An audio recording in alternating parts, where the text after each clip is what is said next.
Assalamualaikum warahmatullahi wabarakatuh. Jumpa lagi dengan saya, Ibu Muti, di pembelajaran fisika. Kali ini kita akan coba belajar tentang gerak parabola. Teman-teman ada yang tahu nggak sih gerak parabola itu apa? Ya, gerak parabola itu gerak yang dapat dipandang dari dua arah ya, yaitu dari arah sumbu X dan arah sumbu Y. Untuk grafiknya, mari kita lihat grafik di sini ya. Teman-teman lihat ada grafik vertikal yaitu sumbu Y dan horizontalnya di sumbu X. Nah, mula-mula ada bola di titik awal. Apabila kita lempar, maka pergerakannya akan membentuk gerak parabola. Pada setiap titiknya, dia akan memiliki kecepatan. Di sini simbolnya V. Dan pada setiap V dapat ditarik proyeksi pada sumbu X dan sumbu Y-nya, yaitu namanya kecepatan sumbu X, di mana simbolnya Vx, dan kecepatan pada sumbu Y, simbolnya yaitu Vy. Ada beberapa persamaan yang dapat digunakan pada gerak parabola, di antaranya yaitu, teman-teman perhatikan di sini. Ya, yang pertama ada gerak pada sumbu X, yaitu pada sumbu horizontal. Yang pertama, ketika pada sumbu horizontal X, ketika bola itu dilemparkan, maka akan membentuk sudut elevasi yang disebut sudut alfa. Simbolnya seperti ini ya teman-teman. Nah, ketika geraknya terjadi pada sumbu X, di sini ada yang namanya GLB. Apa itu GLB? Masih ingat? Ya, GLB adalah gerak lurus beraturan, di mana gerak ini hanya mengalami kecepatan yang tetap atau konstan. Jadi, kecepatan pada sumbu X, kita tuliskan persamaannya seperti ini, V0X. Dan kita turunkan menjadi V0 dikali cos alfa. Untuk sumbu X, kita gunakan cos alfa. Nah, bagaimana dengan jaraknya? Teman-teman ingat kembali, kalau pada gerak lurus, untuk menghitung jarak, caranya bagaimana sih? V dikali T. Maka untuk gerak parabola, jaraknya kita ganti dengan simbol X. Jadi, X-nya sama dengan kecepatan dikali waktu, yaitu V0X dikali T, di mana jaraknya atau X-nya sama dengan V0 cos alfa dikali T. Selanjutnya kita lihat pergerakan pada sumbu Y-nya, yaitu pada sumbu vertikal. Simbolnya adalah VY. Jadi arahnya yang ke atas ya teman-teman. Nah, untuk pada sumbu Y, di sana terjadi GLBB atau gerak lurus berubah beraturan yang dipengaruhi adanya percepatan gravitasi bumi. Untuk persamaan rumusnya kita lihat seperti ini. Vy-nya sama dengan V0Y min GT, di mana V0Y-nya adalah V0 dikali sin alfa. Kalau di sumbu Y, kita gunakan sin alfa. Nah, tadi kalau di sumbu X kita gunakan cos alfa. Jadi persamaannya Vy sama dengan V0 dikali sin alfa dikurang GT. Lain halnya untuk mencari posisi. Nah, untuk rumus posisi, teman-teman, persamaannya jadi seperti ini. Posisi pada sumbu Y, maka simbolnya Y sama dengan V0Y dikali T dikurang setengah GT kuadrat. V0Y itu sendiri ada kecepatan awal pada sumbu Y dengan satuan meter per second. G itu sendiri adalah percepatan gravitasi bumi dengan satuan meter per second kuadrat. T itu sendiri adalah untuk keterangan waktu dengan satuan second. Dan alfa ini adalah sudut elevasi yang dibentuk dengan satuan derajat. Kemudian ada Y, ini adalah untuk simbol posisi dengan satuan meter. Selanjutnya teman-teman, karena kita sudah menghitung kecepatan pada sumbu Y dan kecepatan pada sumbu X, maka kita dapat hitung resultan kecepatannya dengan cara V sama dengan akar dari Vx yang dikuadratkan ditambah dengan Vy yang dikuadratkan.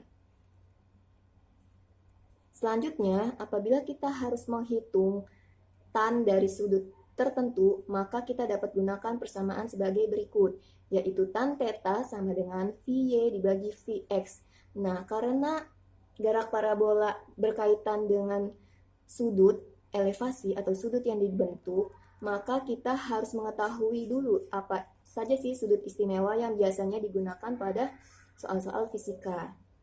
Teman-teman perhatikan sebelah sini.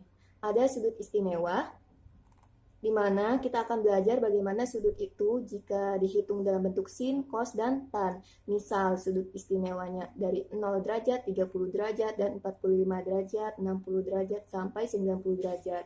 Nah, ada lagi yang istimewa, ada sudut 38 derajat dan 53 derajat. Ketika sudut 0 derajat, maka nilai sinnya 0, nilai cosnya 1, dan nilai tan itu 0. Nilai tan sendiri didapat dari sin dibagi cos. Begitu selanjutnya ya teman-teman, untuk sudut 30 derajat, nilai sinnya setengah dan nilai cosnya setengah akar 3. Maka nilai tannya adalah 1 per akar 3. Selanjutnya ketika sudut istimewanya yaitu 45 derajat, nilai sinnya adalah setengah akar 2. Sama halnya dengan nilai cosnya yaitu setengah akar 2, maka nilai tannya yaitu sin dibagi cos. Artinya setengah akar 2 dibagi setengah akar 2 sama dengan 1. Selanjutnya ada sudut istimewa yaitu 60 derajat. Nilai sinnya setengah akar 3 dan nilai cosnya yaitu setengah, maka nilai tannya yaitu sin dibagi cos. Artinya setengah akar 3 dibagi setengah. Hasilnya menjadi akar 3. Ketika sudut istimewanya 90 derajat, nilai sinnya 1, nilai cosnya 0, maka nilai tannya yaitu tak berhingga. Selanjutnya ada sudut istimewa sebesar 38 derajat, nilai sinnya yaitu 0,6 dan nilai cosnya 0,8. Di sini bisa diubah ke pecahan ya teman-teman, 0,6 senilai dengan 6 per 10 dan 0,8 senilai dengan 8 per 10. Yang terakhir yaitu sudut istimewa yang besarnya 53 derajat. Nilai sinnya sebesar 0,8 atau 8 per 10. Nilai cosnya sebesar 0,6 atau ditulis dengan pecahan dalam bentuk 6 per 10. Pada gerak parabola ada juga rumus atau persamaan untuk menghitung waktu ketika mencapai titik tertinggi. Jadi berapa sih waktu yang dibutuhkan untuk benda tersebut mencapai titik tertingginya? Ketika kita gambar grafiknya seperti ini teman-teman. Lintasannya berupa gerak parabola atau setengah lingkaran, maka titik tertingginya ada di sini nih.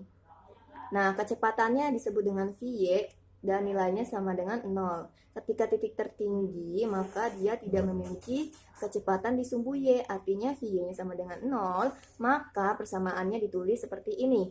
Vy sama dengan V0Y dikurang GT. Karena Vy-nya itu 0, kita tulis dulu sebelah kiri. Kemudian V0Y itu adalah V0 kita pindah ruaskan menjadi positif GT. Sama dengan V0 dikali sin alfa. Artinya T max-nya sama dengan V0 dikali sin alfa yang sudah dibagi dengan G. T itu sendiri adalah waktu yang dibutuhkan untuk mencapai titik tertinggi atau T maksimum. V0 itu adalah kecepatan awal dengan satuan meter per second.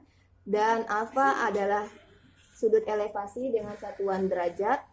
Kemudian G itu sendiri adalah percepatan gravitasi dengan satuan meter. Selanjutnya ada loh persamaan untuk mencari atau menghitung tinggi maksimum. Nah, simbolnya apa teman-teman? Y max. Tetapi kita lihat dulu persamaannya dari sebelah sini. Y sama dengan V0Y dikali T dikurang setengah GT kuadrat. Karena ada simbol T atau waktu, maka kita substitusikan dari sebelah sini. Setelah kita substitusikan nilai T dari persamaannya itu, sehingga menjadi Y max sama dengan V0 kuadrat dikali sin kuadrat alfa dibagi 2G. V0-nya itu sendiri adalah kecepatan awal dengan satuan meter per second, dan alfa adalah sudut elevasi yang dibentuk dengan satuan derajat, sedangkan G itu sendiri adalah percepatan gravitasi bumi dengan satuan meter per second kuadrat. Selanjutnya, kita akan melihat bagaimana cara menghitung jarak maksimum atau jarak terjauh. Gambarnya seperti ini ya teman-teman, gambar grafiknya. Nah, jarak terjauh adalah dari titik awal sampai titik terjauhnya, atau disebut X max simbolnya. Untuk mencapai jarak terjauh, ternyata dibutuhkan 2 kali dari dari waktu maksimumnya.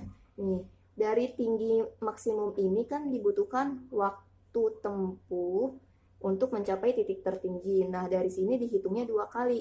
Ketika dari bawah ke atas dan ketika dari bawahnya ke atas. Jadi kita lihat dulu ya persamaannya seperti ini. X untuk jarak, karena di sini sumbu X ya teman-teman. X sama dengan V0X dikali T. ketika pada sumbu X kita gunakan masukin rumus cos alfa, maka menjadi V0 dikali cos alfa dikali T.